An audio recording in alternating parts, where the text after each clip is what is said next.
Hey everybody, welcome to That Expert Show where you help run the show. I'm Anna Canzano. Thanks for joining us.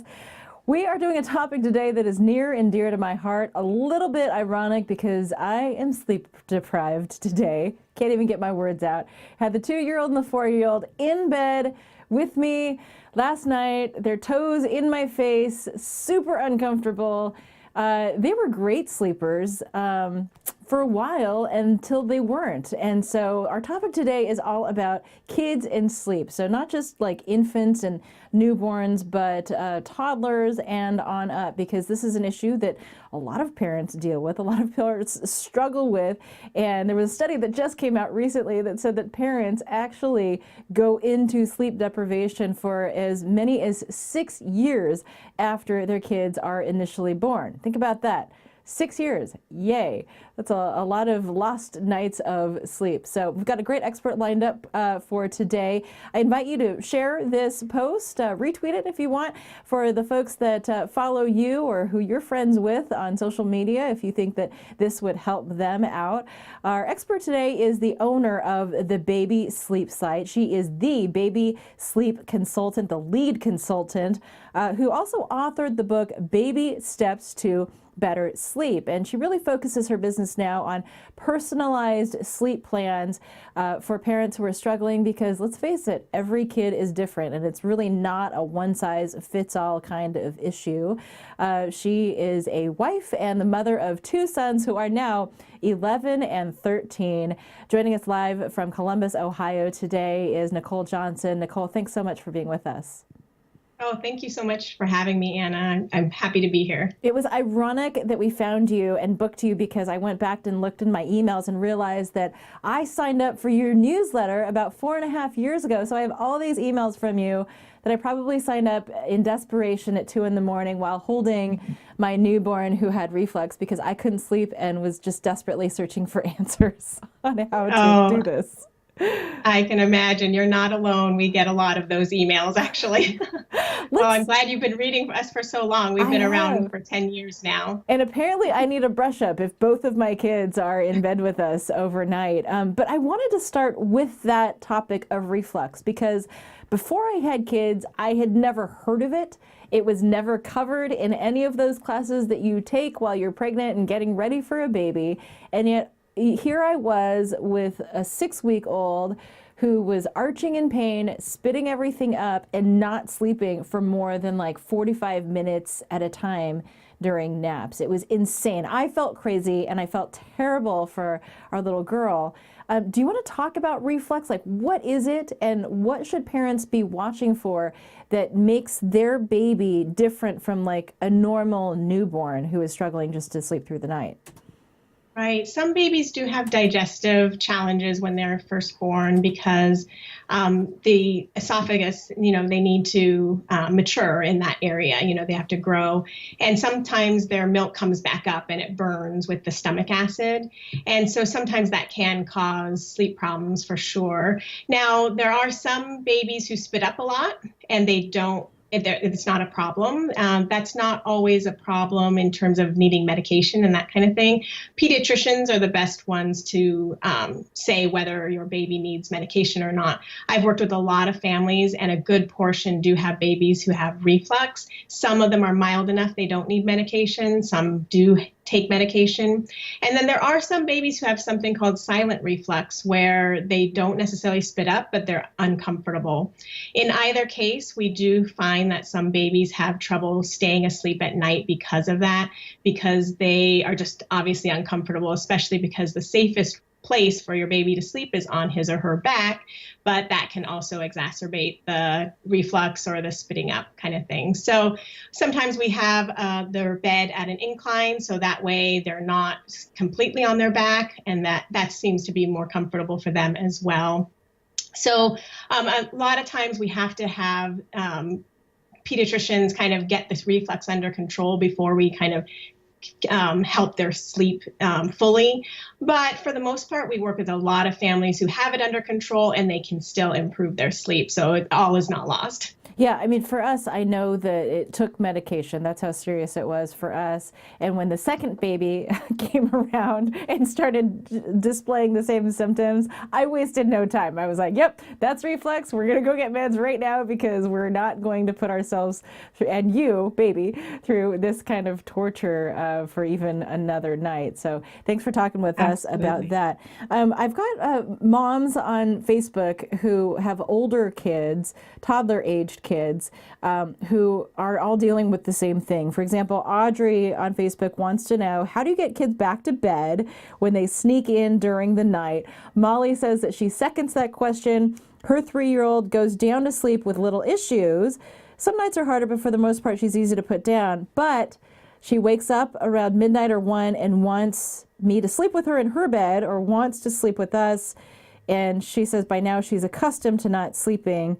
But this isn't even her first rodeo. She has an older child, and he was an exceptional sleeper, but things are a little bit different this time around. What do you have in terms of advice for parents of toddlers? Right. Well, their toddlers come with a whole host of new sleep problems. So just, in terms of families, we have some families who have trouble when they have when they're babies, and then we have some have exceptional sleepers as babies, but then they become problematic toddler sleepers. But in the end, toddlers generally are dealing with a few things. Schedule is an important thing. So at 3 years old, I would start looking at the schedule first, just because if your 3-year-old is still napping, that could be causing some insomnia at night, for example, and that could cause an issue with just kind of staying asleep. So especially if your toddler is coming to your bed and then staying awake for an hour or two, we sometimes have to look at the daytime schedule to make sure that the drive to sleep is strongest at night, that they can stay asleep. So that would kind of be the first thing. The other thing is if they just recently dropped their nap, that could also cause some night wakings as well. So let's assume that the schedule is intact and fine. The next most likely issue is at 3 years old, we start seeing nighttime fears. So a lot of times they don't want to be alone in their room and I think children in general go through peaks and valleys of separation anxiety where they want to be with you, which is natural, So in the end, we deal with a lot of the behavioral issues, just kind of habitual, I woke up, so now I'm going to walk to mommy's room to go get in bed with her. And those types of things, we kind of have to break the cycle or break the habit. So, there's different ways we can work with toddlers. There's positive discipline like sticker charts, for example, where you're kind of incentivizing them to stay in bed all night. The main thing with sticker charts is that a lot of families will say something like, if you stay in your bed all week, we'll, I don't know, go to Disneyland. Maybe it's not that big, but just something like that. That's a huge reward. That's not happening in my family. I'll tell you that right now. Right. But the issue with that is that it's too far. A week is a long time. Toddlers are very much about instant gratification, right? So we have to start smaller, like stay in your bed at bedtime and, stay in your bed until your clock changes to greens, things like that, where maybe you start with midnight and work your way up to all night, So that's the main thing with toddlers. And it's also about just kind of consistently taking them back to their bed if they're coming to your room. Now, if they're calling for you, you definitely want to not make it worth waking up at night. So the less you do at night, the better. We want to discourage night waking in the first place. It can be, difficult to change sleep problems that are pertaining to like fear or something like that. It is a natural kind of part of their development that they're going to go through this phase that they know they're mortal, that they know they can be hurt. And then unfortunately, they start learning that not everybody in the world is nice. And so you have to kind of focus more on giving them a sense of security and increasing their self-confidence. And then the sleep part will follow if it's something related to that. But there's a lot of different nuances with kind of breaking habits and different things like that. If they need you in the room at bedtime, then they're probably going to wake up in the night and need you in the room again. So a lot of what we do is start at bedtime, get that going how you want it to go. And then we start working on the middle of the night in the same fashion. So if you're leaving them to go to sleep at bedtime, then we can start doing that in the middle of the night as well. And you kind of just building blocks, lay a foundation, and then keep adding on, increasing your expectations about what you want them to do throughout the night. It's interesting because right now our 2.5, almost 3-year-old, so we're right in that zone. She will do everything. The nighttime routine is the same almost every night. It's like bath, toothbrushing, book. And for a long time, she was a great sleeper. And then it's just been the last, I would say, 5 or 6 months, we put her in the crib and the excuses begin. I have to go to the bathroom. I need this particular stuffed animal, which is downstairs in the car, or, name the excuse. And then she's climbing out of the crib. So last night, I'm not kidding you, she climbed out of the crib 20 times. This was like a nightmare. Climbed out of the crib 20 times. I put her back in, and then I'm doing the threats, like if you get out of the crib, doggy comes out. But that's not holding her back. Her desire to get out of that crib is so strong that she's hopping that thing and she's coming right out. And she is the one, by the way, who's coming in and in the middle of the night. And I know I was so much stricter with our 4.5-year-old because I was like, no, this is not happening. But she's our last. The 2.5-year-old is our last. And so I know that I have given in way more with her than I have with the older one. Are we just broken here? I don't know what to do. 20 times she climbed out. What do I do there? Yeah, she's definitely persistent. So we talk a lot about different temperaments of children that can definitely make a factor. Now, like I said, I've been doing this over 10 years, so I can almost bank on what the problem is of different situations, just hearing a few minutes, just because I've worked with so many families.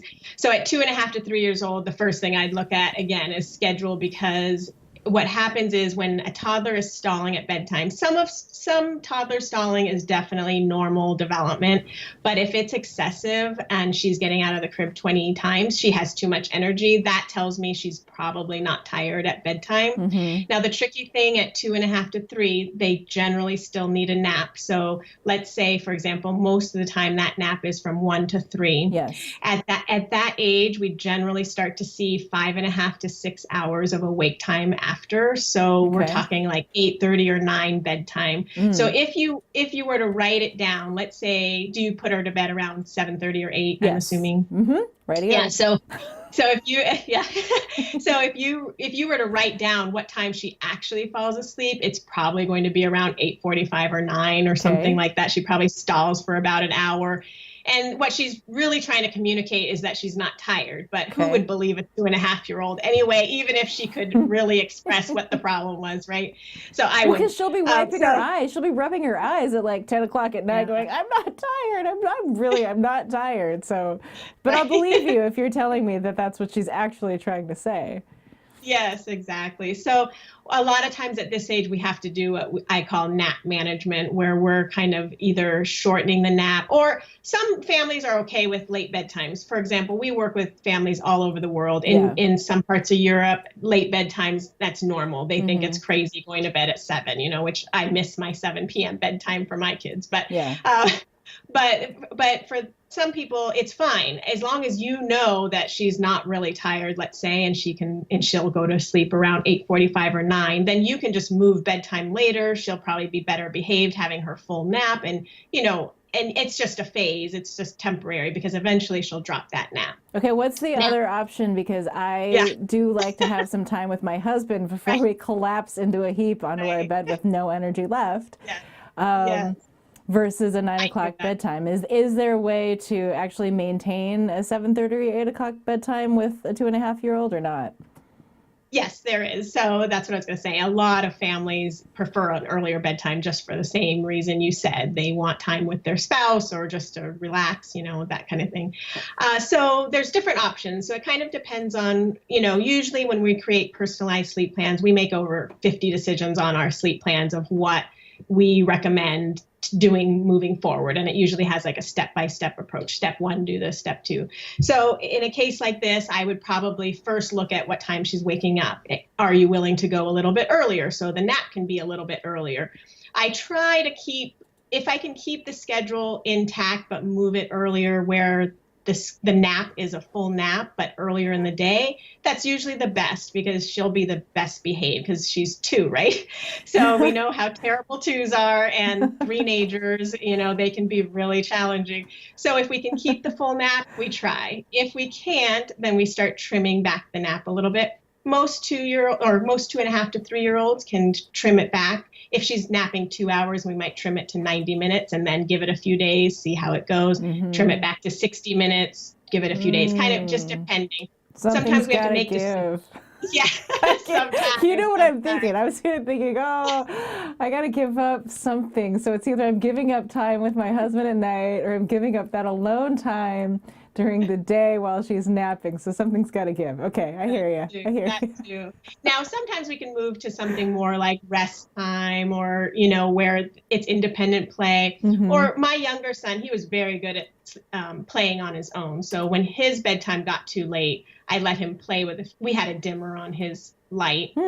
I let him play for 30 minutes in bed, and then he'd push it aside and go to sleep. That was just, he was just good like that. Interesting. So there are ways that you can kind of build in a little bit more time, but you're not kind of required to be in there at the same time. Interesting. Okay, that might actually work. If I gave her the opportunity to play, and she's still in her crib, if I gave her the opportunity to play in her crib. I mean, is that the difference? I mean, should I be transitioning her to a big girl bed because she's obviously climbing out 20 times in a row anyway?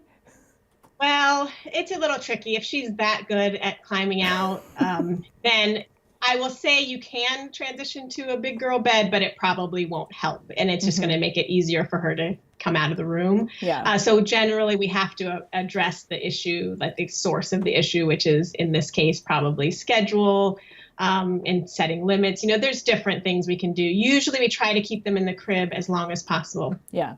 I will give you a little heads up. If you go to a big girl bed, even when they're the ones getting out of bed, sometimes they lose that sense of security. And I've worked with a lot of families where sleep gets even worse because now they feel a little bit more exposed or vulnerable. That's kind of how I view it. So if she can stay in the crib, then, and you're not afraid of her getting hurt, that's what most parents tell me they're worried about, even though most toddlers won't get hurt. Yeah. But once in a while, they'll bump their head on the way down or something like that. It depends on how good they are. Oh no, she's oddly agile, like super agile, like a monkey, just like a little spider monkey climbing out. Gravity is not a factor for her. And it's an interesting point because the 4.5-year-old, when she transitioned to a big girl bed, that sense of security was lost. She talks a lot about like missing her crib and, not necessarily, like she loved the idea and then it happened and then she wasn't so sure about it. So that's been an interesting challenge too. Okay, so let's get back to the idea of, because other parents are saying that they've got this problem. Erin, for example, on Facebook, how do I get her to stay in her room overnight? She's decent at falling asleep, but always comes sometimes in the middle. We've basically been lazy about it, and I don't hate the snuggles, being honest there. So you had mentioned the idea that if they're coming in and you really, are done with this whole process and you want them to go back to their bed, you need to be consistent about, getting up and putting them back in their bed. Is there a finite window of time in which this is occurring? Like if you consistently do this for a week, and I know all kids are different, but theoretically, if you do this consistently for a week, will it kick in? I'm looking for hope.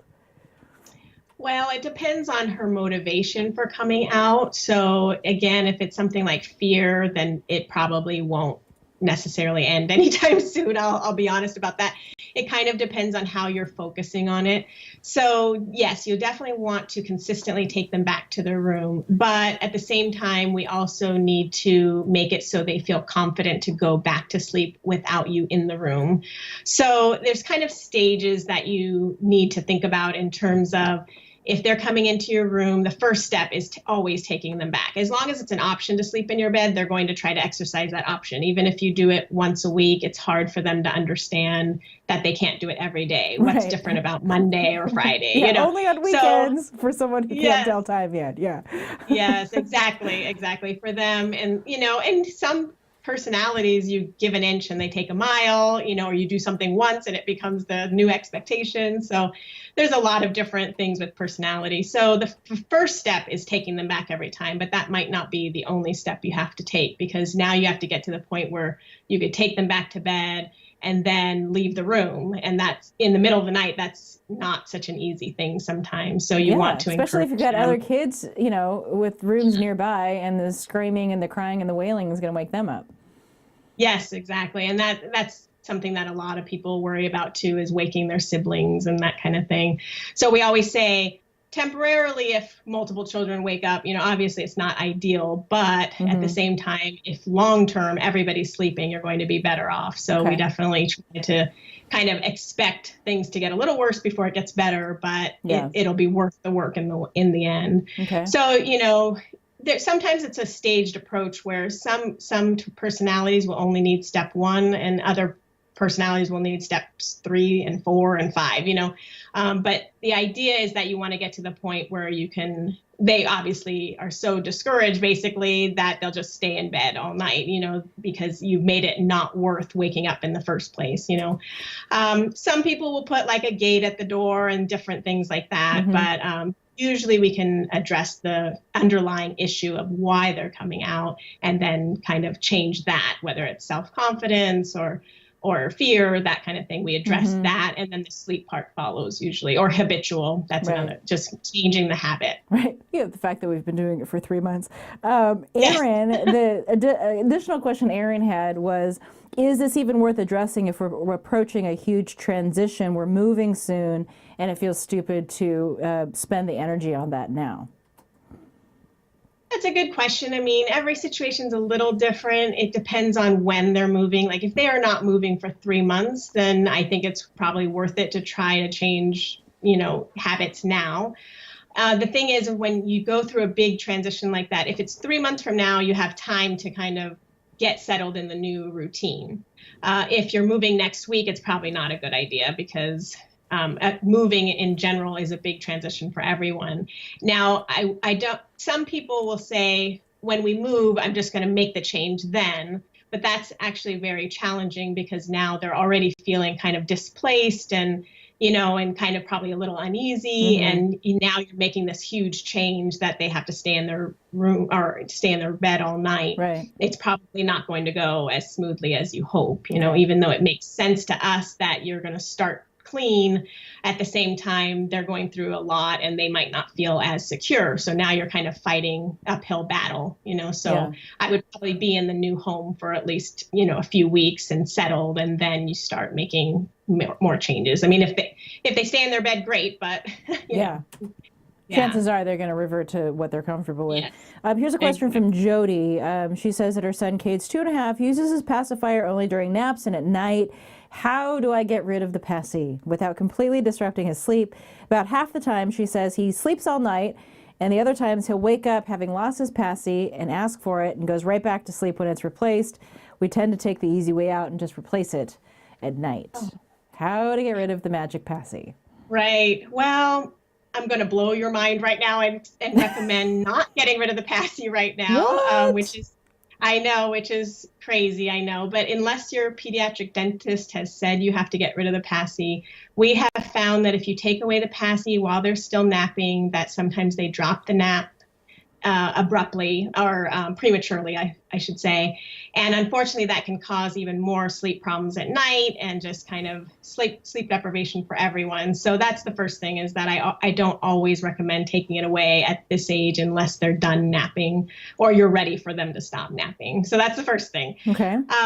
The second thing is we definitely encourage independent use of the pacifier if we keep it at all.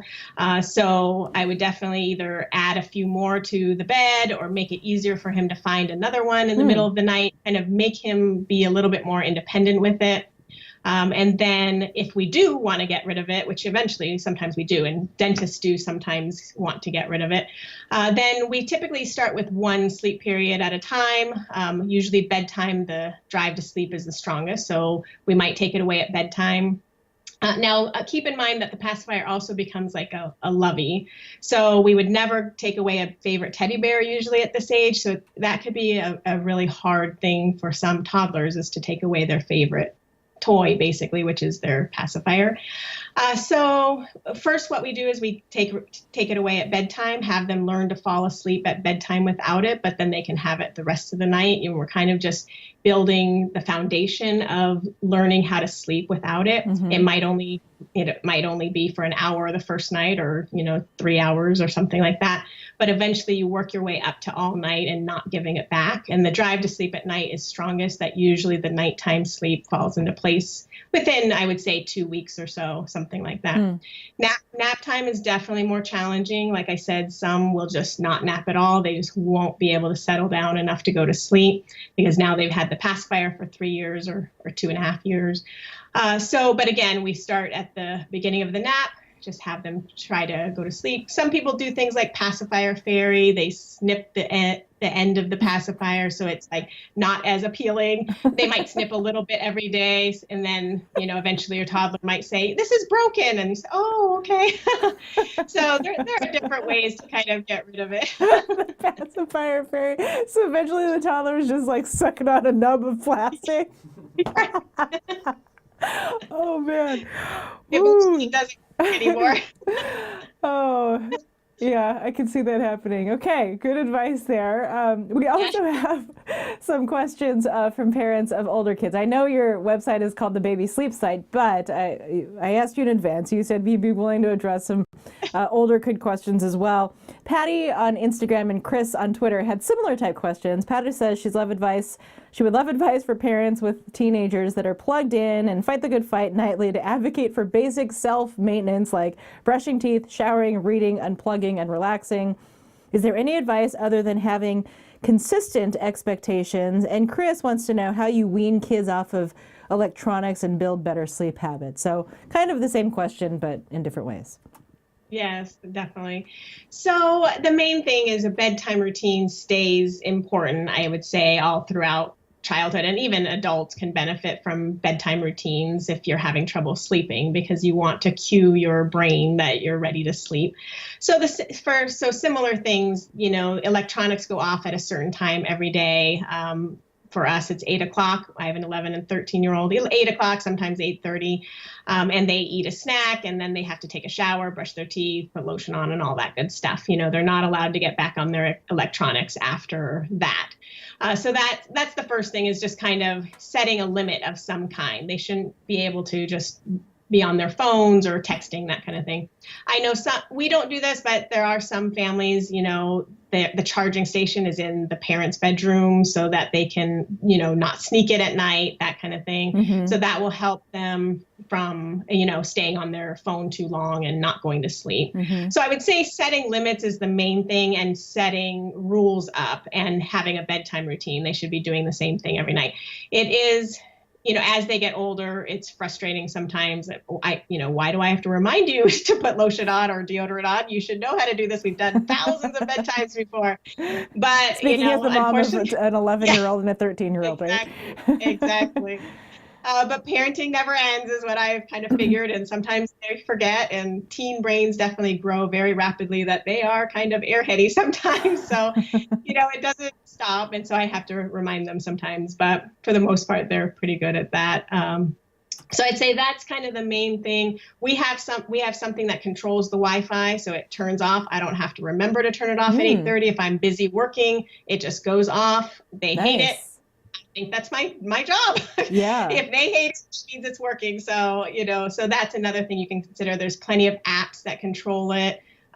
We have something called Disney Circle, that controls ours, and they hate Circle.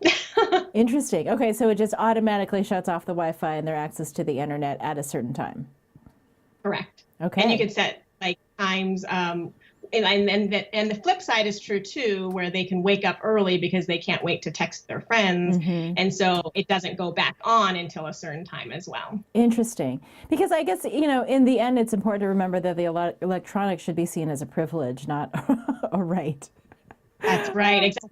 Oh, that's the other thing I was going to say, is that sometimes you have to earn your electronics time in my house. So getting your homework done, getting your chores done, all of those good things, you definitely don't automatically get all of this electronics time. I do want them to learn time management skills on their own. So I do give some leeway sometimes, but in the end, if you're having trouble with them kind of getting into a routine, sometimes, because electronics are addicting. Yeah. So when it comes to addicting behavior, you have to kind of cut it off at some point and you have to earn it. Well, and they're literally designed to be addicting. Like we've seen all the news stories about that. Lindsay on Facebook wants to know from the expert, we have a 7-year-old and a 3-year-old, a nearly 3-year-old, and we make it one night a week without wake-ups if we're lucky. She wants to know, is she doing something wrong and creating this situation, or do some kids just not sleep deep enough to make it through the night? I would say most kids are definitely capable of sleeping through the night. I mean, they are kids, so they're going to need us sometimes. But for me, that's more like once or twice a month, not, every week. Now, it kind of depends on the issues and what is happening. So there's a lot of different details that could be different and a lot of variables. You'd be surprised how many variables we deal with every day. So it's hard to say if you're doing something that's causing it. Again, at 3 years old, I'd be looking at schedule, what's going on. Are you putting her to bed too late, too early, too late if she's not napping, too early if she is napping? That can make a huge difference.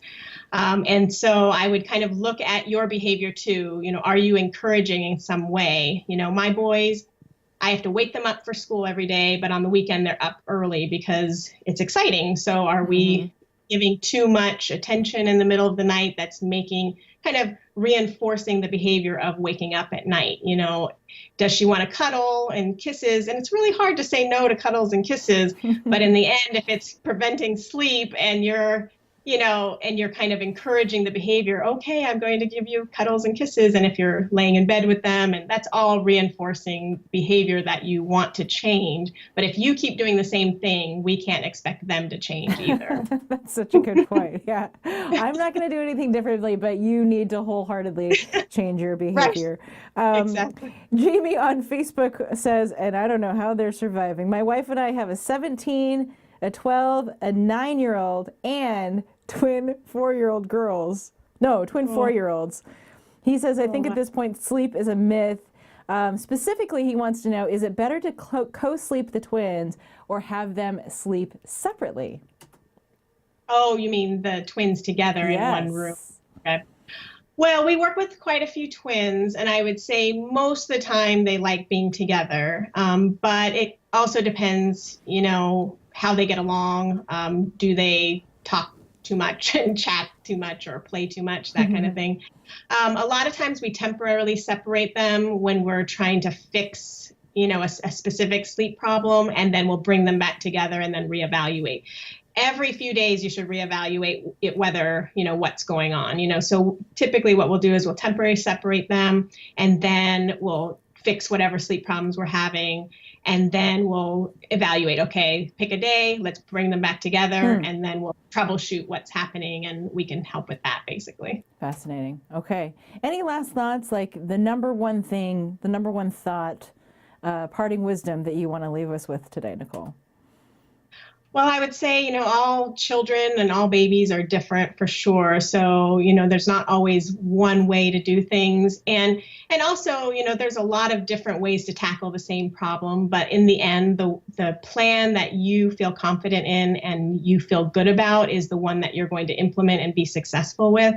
And that is the main thing, is that when somebody tells you should do this and do that, and if it doesn't feel right, then you're probably not going to stick with it and you probably won't be successful. So feeling good about the plan and what you're doing to help your family with better sleep is going to mean the difference. It will be all the difference in the world.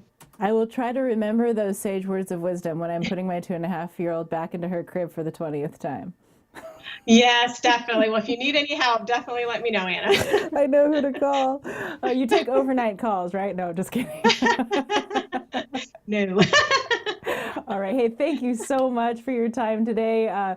Nicole has generously offered to share a free copy of her book, Baby Steps to Better Sleep, with three people who share this post with their, oh, there's the book right there. Three people who share this post, share this video with their friends or family on their social media. So really appreciate your advice. Thanks for being with us. Oh, thank you so much for having me. I had a blast. And thank you for joining us for this episode of That Expert Show. Remember, you can always catch us on our various social media accounts. Connect with us that way. Chat with us. Tell us what ideas you have for shows that you'd like to see, experts that you'd like to hear from. We are live on Facebook and Twitter every Monday at 11 a.m. Pacific time. You can also connect with us on Instagram at That Expert Show.